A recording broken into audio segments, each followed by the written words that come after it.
Yo, yo, yo, welcome back to another episode at the Runner Up Podcast. I'm your host, Caleb. Got my co host, Yuval Blank. Hey, Today it is February 21st. We love to do it on the Saturdays just for you guys. Stay tuned, listen up for what we have in store. Today's going to be a good episode. But Yuvi, how's it going, man? How's your week? pretty good, pretty good. Feeling a lot better on calls. Definitely going a lot smoother. I feel like I enjoy talking to higher end houses more just because the agents are better. I don't know if Oh, it's yeah? because I don't know It's if like, it's because you got to be good at you got to be a decent person in business to get those high end deals. But they just seem like easier to talk to. Um, easier to talk to, I would say, and again, just more, down to earth. When they get a call, again, looking at a place that's $2-4 million, they're not expecting a spam call most of the time or a wholesaler looking to that might be why. wholesale.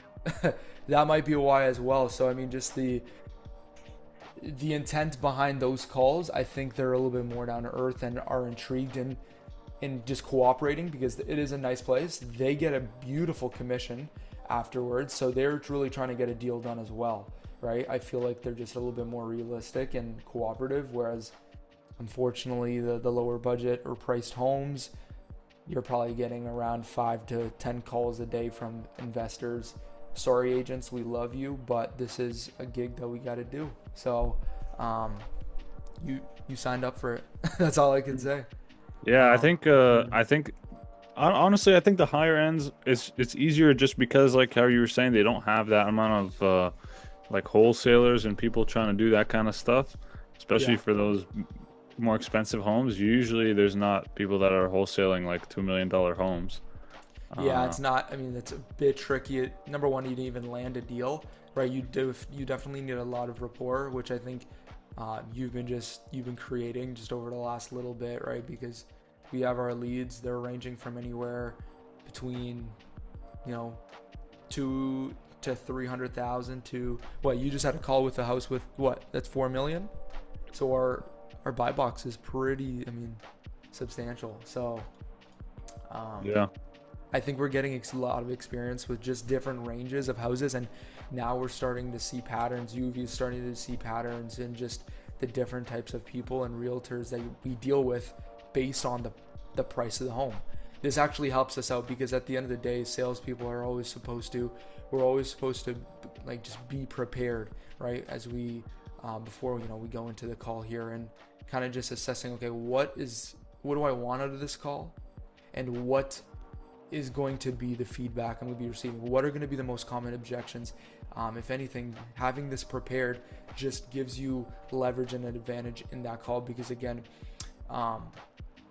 it'll help you progress much quicker. I've learned that before diving right into a call. Do a little bit of analysis, see what is um, just sticking out like a sore thumb. Is it days on market? Just one of your metrics, right? It's huge, and that's what I've been learning, and it helps me get prepared for the call. One thing I actually like too, which I noticed was almost like a what do you call them, a black swan, is when you do proceed to a voicemail.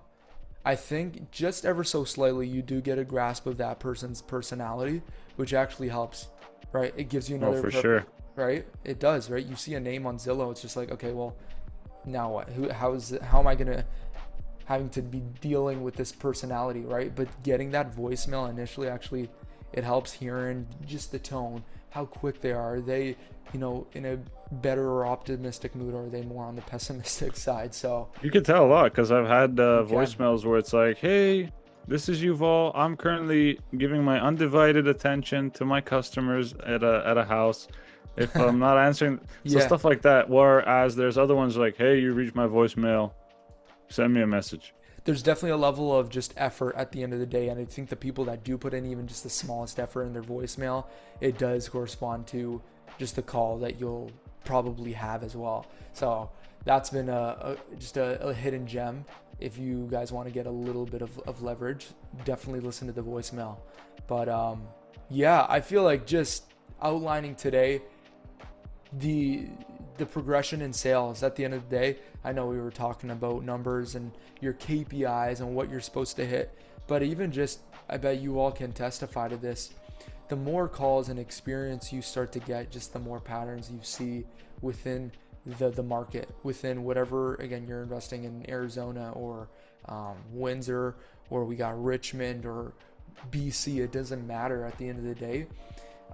You just start to notice patterns and you start to adapt to those. I think the most ineffective salespeople at the end of the day will take those and now learn how to deal with it, right? With being empathetic or, more direct to kind of match the needs of the agent or the seller. I know you've been getting a lot of off-market deals as well, but how have you kind of noticed? I haven't been calling a lot of off-market just because with Arizona in particular, it's been mostly on Zillow for me, but how could you tell the difference? What would you say is the main factor? Well, I mean, in terms of off market, I've just been talking to an agent where either they just went off I see. market or this was a listing of theirs where the seller is still interested. So I'm talking right now to an agent where the sellers wanted to sell like a year ago and then they pulled out last second and because they got scared or something like that. And he knows they still want to sell, but they have Okay. certain conditions that kind of are stopping them from selling at the moment. So we got to wait until a certain period of time where they might be open to actually selling it right away. Um, Honestly, for those kind of things, I should probably. I tried finding, their online phone number and stuff like that, but the phone numbers I have found are in the do not contact lists, so Oh, really? you can't call those or else you'll You get can't even fined. touch them. No, you can't use those. So I couldn't find anything. Um, Another thing Ben was saying, like maybe we just go to the front door and knock and say hello because they live there. So you might just go up there and be like, hey, it's you. I was talking to your agent. It's kind of hard to get a hold of you. I thought might as well just show up now and let's get a deal done. So I don't know if they're actually planning on doing something like that, but so far, like off-market leads for me have just been more from agents where they've had listings where they know the seller wants to sell. It's just something's Okay. happened or something where they just took it off the market. So I haven't actually talked to direct the sellers. Actually, I have, but it's more on market where the agent is also the owner. So I've talked to a couple where the Hmm. agent is living in the house and is selling that house. And that's been interesting. I talked to one a couple days ago, and that's a little close. It's weird because it's not like direct to seller exactly because they're already an agent, so they still have that kind of negotiation tactic they usually say. um yeah, but I definitely want to get into some like actual off market, Yeah, leads that are not on MLS, don't have any agents, and it's that just would be kind of cool. out of the blue kind of call where they're like, hey, I know maybe you guys are in a situation, can we help you out, you want to sell your house, stuff like that. So I think dedicating even just a deal house event, even in Arizona where we can all gather and just strictly focusing on off market would actually be a kind of cool gig. Just maybe in the area, or we drive to a different community. One day we dedicate, the boys go out and we just start door knocking. I think it would be relatively cool. I know that in Windsor I'm going to be jumping on that. We just got oh yeah, flyers. door knocking.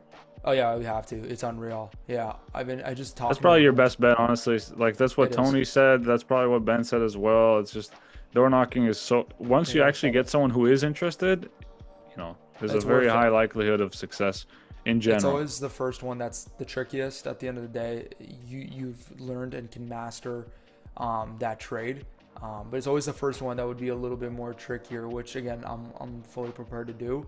I know we're gonna just be leaving some flyers, some cheap flyers, just giving a little message on right, and just hit each house, which would be sick. And waiting to a call back and to close that deal right. At the end of the day, it's how willing you're able to close this deal and actually create a connection and to problem solve with whatever the seller actually has, because that's probably why they are calling you at the end of the day, um, is to really find a problem to solve. They think that you can be the right fit. So it's a cool gig. I know that unfortunately I did fall out a contract with one of properties that we had here in Windsor. Relatively good deal, somewhat. Didn't do the best underwriting again. Still learning on the process here, but we didn't estimate for the potential for an investor to jump in and do some work because it was a complete ARV, which is totally fine. But there wasn't enough margin for a buyer to come in and potentially seek the benefits of it as well. But MLS, I just had a good chat actually with one of the bigger wholesalers in Windsor. You probably have heard of him, but Alan Abbas, right? UV. He's a cool Yep. guy, very cool gig.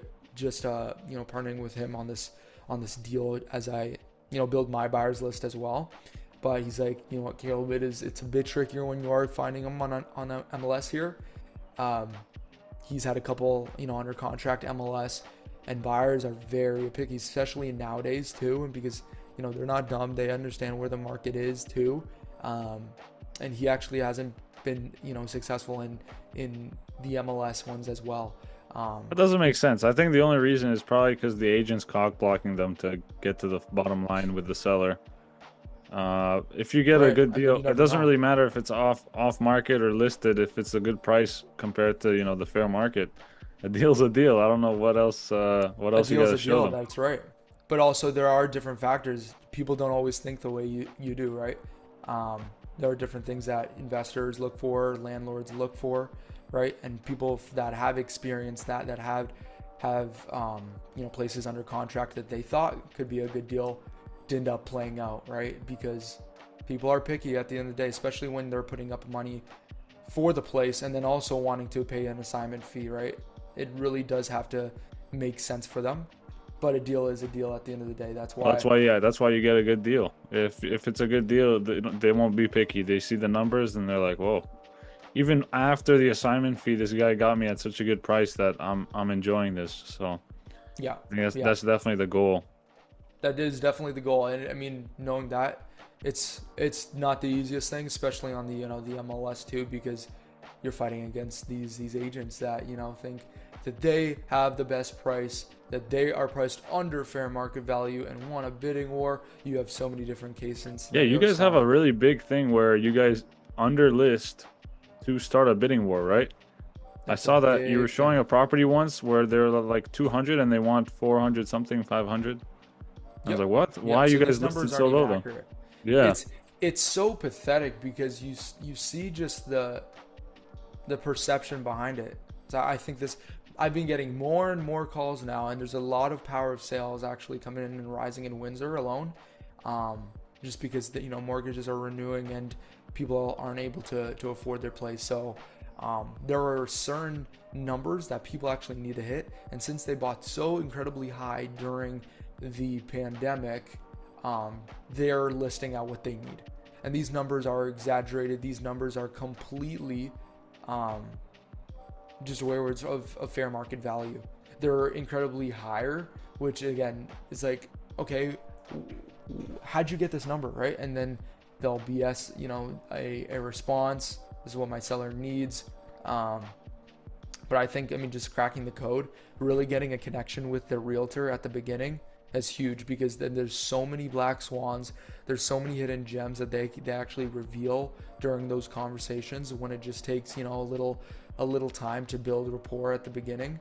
They reveal it all. So it's like now, this is the part two, which is a bit challenging. More and more, as I said, power of sales, which gives the realtor less of an influence and an authority over the deal. So you can, butter up whatever it takes to get a deal from the agent's perspective, but they can't change and they can't accept the number at the end of the day.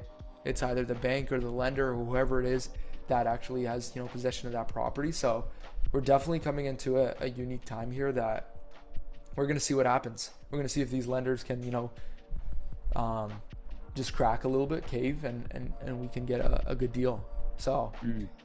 it's definitely a unique experience, but it's also forcing me to jump out and go directly to seller here, get directly to the source, because that is your best bet, which I'm excited about doing. So yeah, Yeah, man. good Yeah, it's stuff. been cool. I'm definitely feeling that having a normal conversation on the phone is getting easier. So not really, definitely still struggling sometimes with some personalities or myself as well, where I kind of get focused on getting a deal, and then I have to step back and say, "Oh, I'm trying to talk to the person, not really about the property."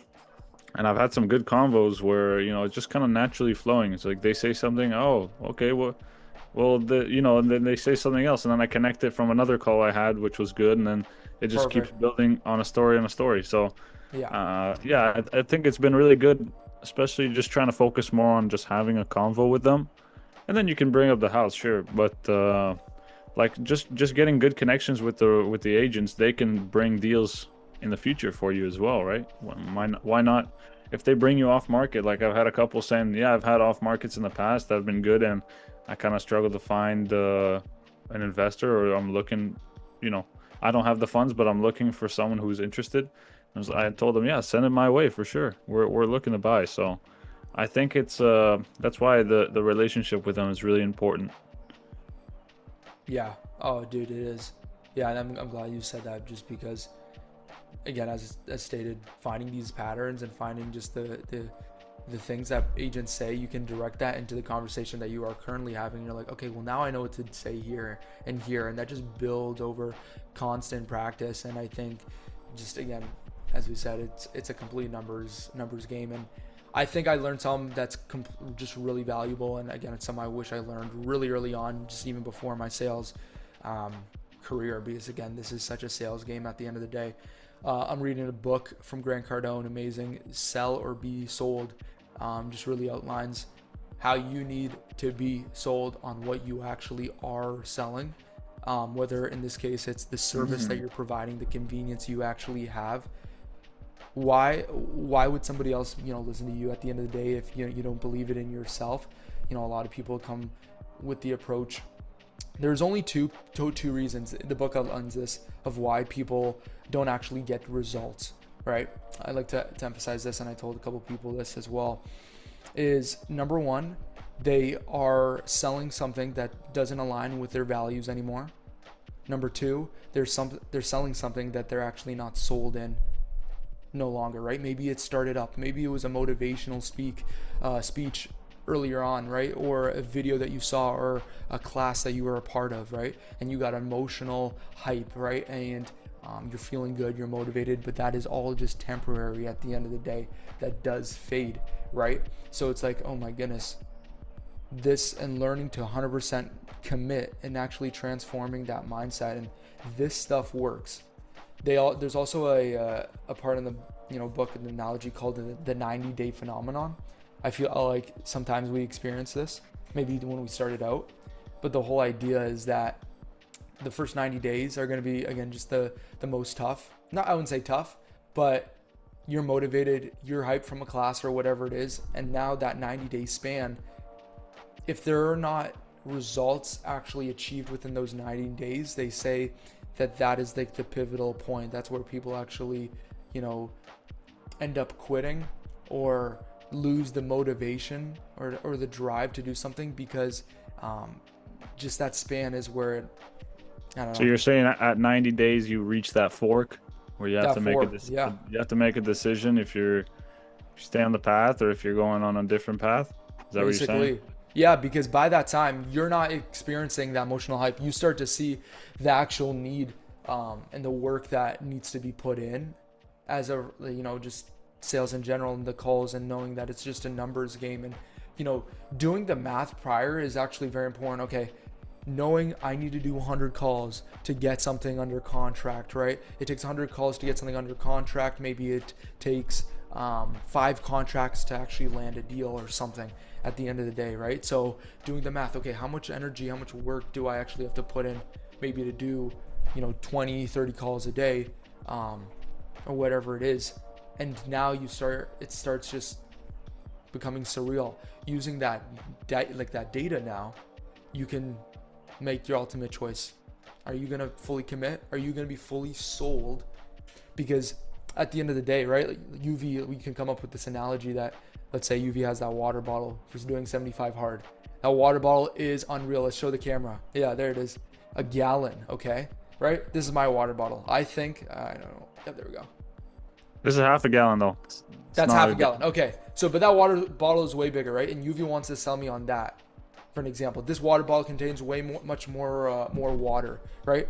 But imagine, UV is just telling me in, let's say a monotone way, this water bottle is good. It helps you. It keeps more water in it. He's selling me on the features, right?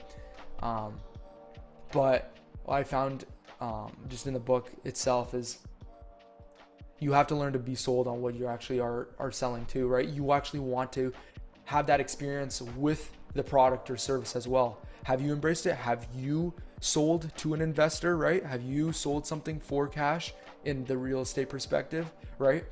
And with you actually have an insane advantage. If we're going back to the water bottle scenario, is that, hey Caleb, I actually experienced the benefits from the half-gallon water bottle. I actually have it. So that testimony can't be, achieved from somebody who actually hasn't experienced it, right? I can't preach the way you can on a half-gallon just because I've never experienced it. And there's a certain, people don't know this, but that's such an advantage at the end of the day, is the experience and the activities that you've experienced with that product or service is just leverage at the end of the day when you end up selling it. So you have to be sold, you have experience with that product and end up selling, and you'll start to see that people are going to actually be more engaged in what you have to say, because it just makes you more credible at the end of the day, right? Well, that also brings the right intention. They feel that you have the right intention, because Exactly. you say, I experienced this. This is how it's helped me, and I want this to help you as well. It's more of like a positive intention, It's a rather than positive intention. trying to steal or whatever. You have to pay this money because it's worth this much. No, it's because it's helped me keep track of how much water, so I don't lose track, so I don't fail 75 hard, so I don't have to redo it every day. Boom. Oh. Yeah, that's it, right? And just outlining that it's huge, right? And I'm really working on that as of right now. And I feel like I'm seeing improvement. Maybe it just takes it's just like practice at the end of the day. Learning this just fresh in my head, right? It's so exhilarating. I'm just pumped, ready to go and ready to sell it, just because, again, I think what's credible too that Ben talks about is, again, try to throw out all the experiences that you have, right? You guys just got a place in Texas too. That process is credible, right? I got my first place in Windsor not too long ago. That's credible, right? Use whatever you have, and just sell it and be passionate about that, because people will like to listen to that. Again, it feels less like a scam, and that you're actually down to earth, that you actually are interesting. You want to be both interesting and interested, which is very, very important, right? In the call here. So I can keep on going for rants because there's so many pointers, but at the end of the day, it's like you got to take action, right? You got to start seeing how these things can apply, right? You can always just listen to another podcast or watch another video or read another book, but once you actually start applying it, putting it into action, then you'll start to see how those points really coordinate. Oh, this makes sense, and I think, Honestly, I think it's more, especially with sales and stuff, for me personally, like the yeah, whole conversation part of it. Uh, I don't know if it's more of like a aha moment. It's more that it just becomes natural. It's not like maybe I just don't perceive it, but it's more like the conversations just become more smooth. So it's kind of like, if you're trying to sharpen a blade, you kind of have to slowly file it down and file down those rough edges until you have a smooth surface. So it's not for me at least. I don't think it's going to be some sort of instant. Oh, now I know how to do sales after this certain event. No, it's just gonna be like over time, through calls, through different personalities, through different conversations. They're just kind of gonna file down the rough edges, right? So you're smoothing out all the angles. that's it. Um, Yeah, yeah. So yeah.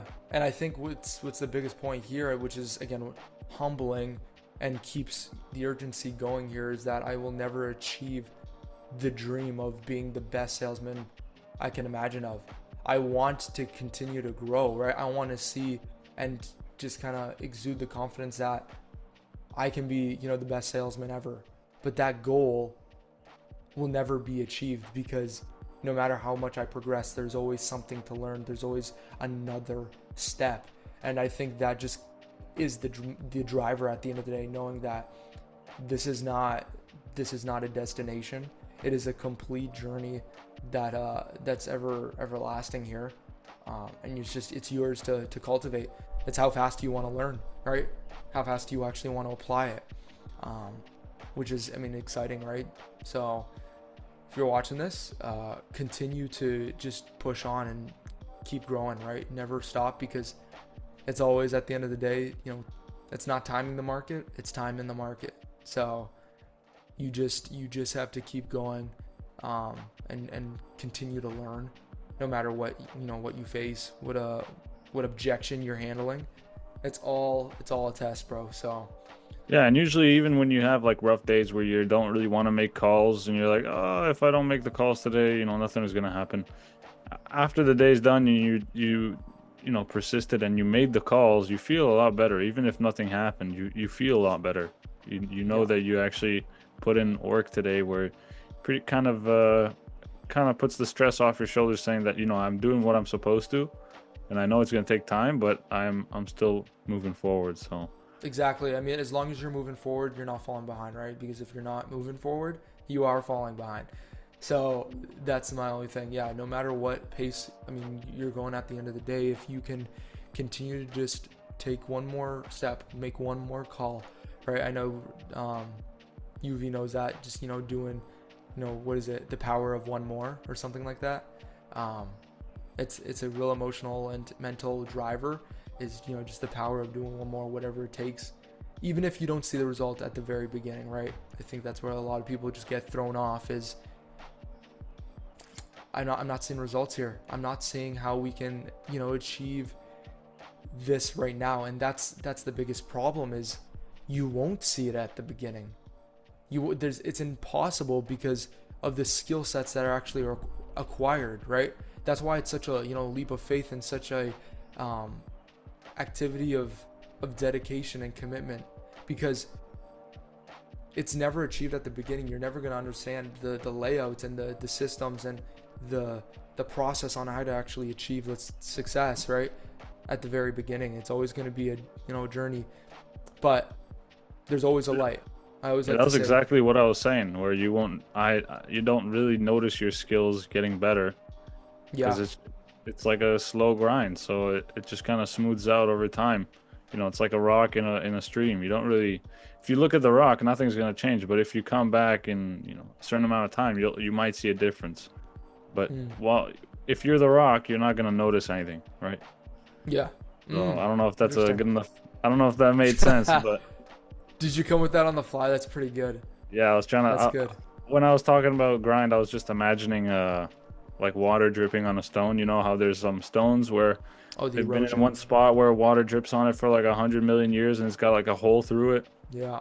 So Yeah, yeah, yeah. I'm sure if you were there and you watched it every second of every day, you wouldn't notice a difference. But Exactly. looking back, then you actually see a difference of how you used to be and what you've become through that. Hmm. So yeah, you don't notice that change until you see that success, but you won't know. Yeah. Yeah, I know exactly. It is definitely a process.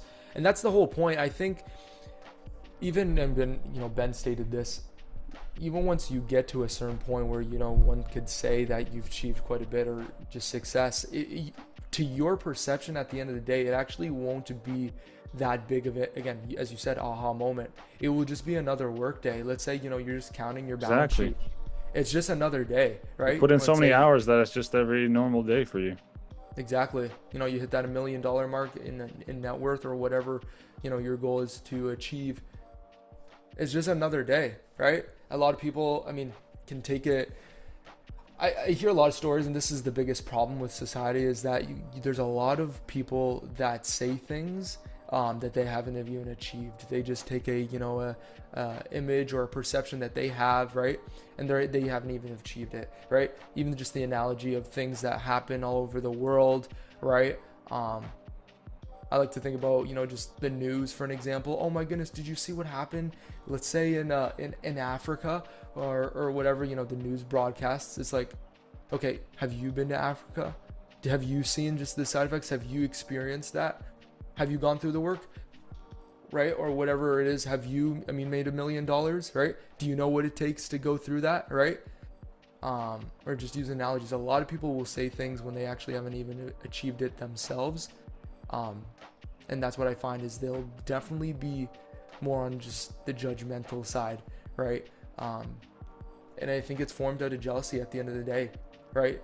Seeing, people that are, seeing you grow or whatever it is, they don't see that, sometimes in themselves, right? Or they think, wow, you're making, 20, 30 calls every single day, or you're believing in success just because, right, of some kind of dream you have. Heck yeah, I am. All right. Like there's a lot of noise, and choosing to block that out, holding that for a long enough time, you'll definitely see and reap the benefits. You'll hear that from any successful person. That's why I always listen to people who have done the work at the end of the day. So big fact there. I mean, are you experiencing any external noise? To be honest, for me, it's probably mostly just internal. It's not really any. I don't really have any real haters. Not like, well, that's also because they haven't had real success. So usually with success comes hate. But yeah, I think mainly internal for me, to be honest. Okay. Yeah, I mean, definitely, I would say both. I would say it's more, external for me as of right now. Really? Internal is I know what I have to do at the end of the day, and nothing's stopping me. And I think a lot of people I've seen have been, almost attracted to that and kind of want to know more, and they've been leaning in. They've been seeing that, there's just even a difference in personality or even just discipline, right? They're surprised that, sometimes I'll be calling them and I'm on my 75 hard walk later at night, or I'm not staying up late, or what, I have this work and I'm doing this and my diet's changed or whatever it is. It's like what, and then people will also put their perceptions on you. So a lot of friends in the area, so seeing a drastic change, because I wasn't always like this, right? A lot of motives have changed, so definitely a big difference in how people see. And I think that's just beautiful, because this is the real person I actually want to see, because this is the person that actually brings impact. It's not the personality I had, I mean, just once before, is just it wasn't motivated, right? It didn't want to learn, and just indulging in what the world had to offer, but taking a step and choosing your own path here. I think people they draw an ear to that, and they get more curious, whether it's negative feedback or even positive feedback. It's definitely something I've coped with just over the last couple bit months. So I know it's internal and external. It's awesome, man. Thanks for sharing. People. Yeah, what, getting a little personal there, but I think people need to hear that, because there are they always say your biggest enemy is you at the end of the day, right? That's more of your internal, right? But there's a lot of external noise out there. It's true, and it's great. It's like, man, I really want. That's why it's so important to be around. Choose who you be around as well. Yeah, exactly. And I always like to say this. I mean, I don't like to really associate myself with people now that choose not to learn, or choose not to listen, right? And want more out of life, right? If there's this motive that it's just so I'm great where I am, complacency has taken over. Thank you. Have a great day. God bless you. But there's not that lack, because you are who you surround yourself by. And just knowing that type of personality, it's not attractive whatsoever.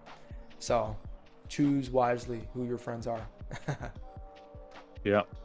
So yeah, that's where it starts off. It's mindset. It's the external and internal forces.